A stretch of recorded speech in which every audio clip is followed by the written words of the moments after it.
why do you turn away when you see him trying to suppress the votes of so many Americans? I know you'll respond because you've been conditioned to by the TV shows you watch, the people you listen to say it's about voter fraud. But come on. You know deep down it's not about voter fraud. And you're turning away 20 years from now when you have children or grandchildren and they want to know, like, Grandpa, what did you do to try to stop the badness of 2020? Historians are going to study this time period and wonder what the heck went wrong. And a lot of you are going to say you didn't know how bad it could be. And again, come on, you do know. Like, you don't have to. I can hear the warning bells with this one ear.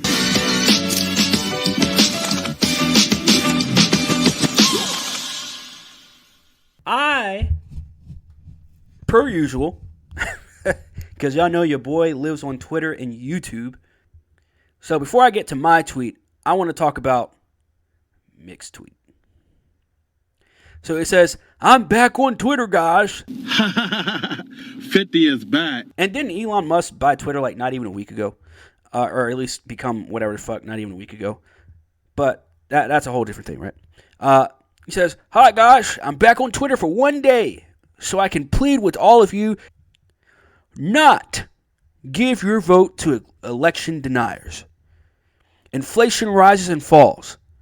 Gas prices will go down. But once our democracy is gone, it's not coming back. Democracy is on the ballot." So much virtue signaling going on, it's not even funny. Mick Foley is to me, one of my favorites of all time in the ring. But man, this is a weird flex. Now, this isn't anything new coming from Mick Foley, but to me, you would think to yourself, maybe I should stop and sit back and kind of reflect on what the fuck is going on in the world, let alone in our country right now. And your first thought was to hop on Twitter and spew out this bullshit. So, I took it upon myself to retweet him. Or quote tweet him, whatever the fuck they call it. Whatever the kids call it nowadays. And I said, with all due respect, Mr. Foley, because I do respect Mr. Foley to an extent. He's a legend. He's a Hall of Famer.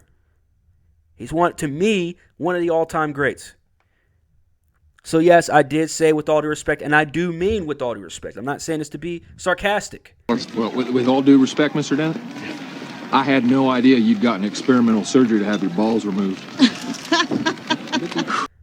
But I do have to say this. Please, shut the fuck up and quit with your virtue signaling. Sincerely, a longtime fan of your work. Now, I don't know a better way to say that. Obviously, I could have not have used the word fuck or told him to shut the fuck up or even told him to shut up and just told him that I disagree. What did you say? What was that? Well, I said with all due respect. No, that doesn't mean you get to say whatever you want to say to me. Sure as heck does. No, it doesn't. But we have done this before. And by we, I mean people that just think like me. Maybe not exactly. Obviously, not everybody agrees on every single thing. But you know what I mean. People that have called out Mick Foley. That are also fans of Mick Foley. This time, I took it upon myself to do it. To play my part in trying to correct motherfuckers out here. Because this dude has no idea what the fuck he's even talking about. He's going on about election deniers. So, in case these niggas lose on election day, and when I say these niggas, I mean Democrats. Because we know exactly what the fuck he's talking about. And we know exactly who the fuck he's talking about. It's like outwardly shaming the guy on his Twitter. If you were to see a guy, just a guy, mocking somebody for having their house broken into, what would be a word you would use to describe that guy? Heartless? Heartless, jerk, right? DB, you name it. So when the president says, like, oh, I retweet, I don't tweet. For example, I got off Twitter for 6 weeks a while back, and there were two things that did it. It was the death of the young lady in Japan by suicide due to bullying. And the other one was the president retweeted something by the Republican Cowboys. So if you got 80 million followers, you just do the math. It's like, okay, what if 1 in 100 took you literally about the possibility of killing Democrats? Now you do the math, right? You've got 800,000 potential people taking that seriously. What if it's 1 in 1,000? You get down to all you need is 8 people with rifles, and they can terrorize a nation based on what one guy said. And if people go, hey, aren't you taking this too far? I go, no. Like I did some studying, like on Rwanda, they killed 750,000 people with 250,000 machetes, not a single gunshot.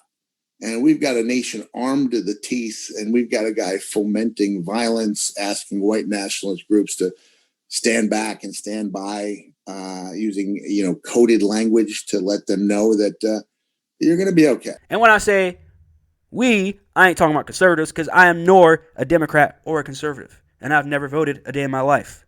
But to say inflation rises and falls, gas prices will go down, but once our democracy is gone, it's not coming back. Mick, you got to stop this, fam. You got to stop this. Because while you think you're quote-unquote doing your part in quote-unquote saving society, you're not, fam. It's more virtue signaling. It's more trying to spin a narrative that is not even there. That's all you're doing. Regurgitating whatever the fuck CNN has told you. Mick Foley, get a fucking life. A real one. Not a Twitter life. Being retired and living on Twitter is not the way to go, fam. Especially when you are doing nothing but pushing the wrong fucking narrative.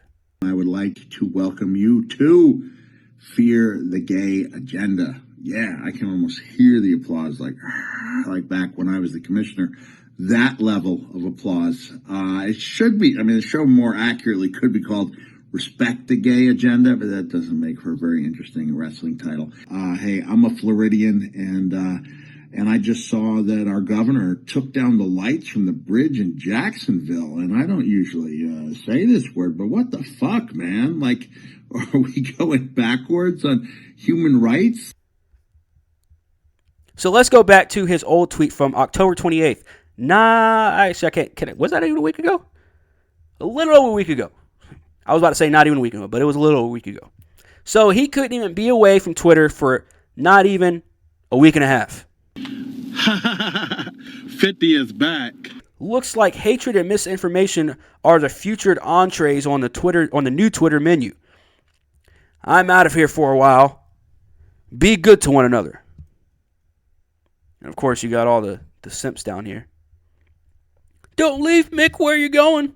Mick Foley is pretty much the Mark Hamill of pro wrestling. It's like, man, we grew up on you. We loved you so much. But as you get older, you start to become an adult. And then, much like Mark Hamill has done, Mick Foley has really made you regret loving him. They continue to spread the wrong fucking narrative. And for what? This dude had a whole TV show on WWE Network about 5 or 6 years ago exploiting his entire fucking family. But yet you want to say, quote unquote, election deniers are the bad guys. You decided, oh man, you couldn't even stay away from Twitter for not even 2 weeks because of quote unquote election deniers? Something smells fishy to me. But I already told Mick Foley how I feel about him. So let me know in the comments what you guys think about this whole situation and about Mick Foley coming back to Twitter just to point out the election deniers. But once our democracy is gone, it's not coming back. Make sure you guys hit that like and subscribe. It's your boy Corn. It's Half-Ass Pod, and I am OUT. And on a good day, because I watched Mick Foley on the same riser that you stepped up, and he actually needed help doing that. I mean, the man's body is broken down totally. Well, everybody has a certain level of respect for themselves. I would probably say I've trained more in the last week than Mick Foley's trained in 30 years. You know, I went ahead while Mick Foley was sleeping and eating cheeseburgers and M&Ms. I was in the gym working out. I work out 2 hours a day. I've been doing it for 30 years. It all depends on how much respect you have for yourself.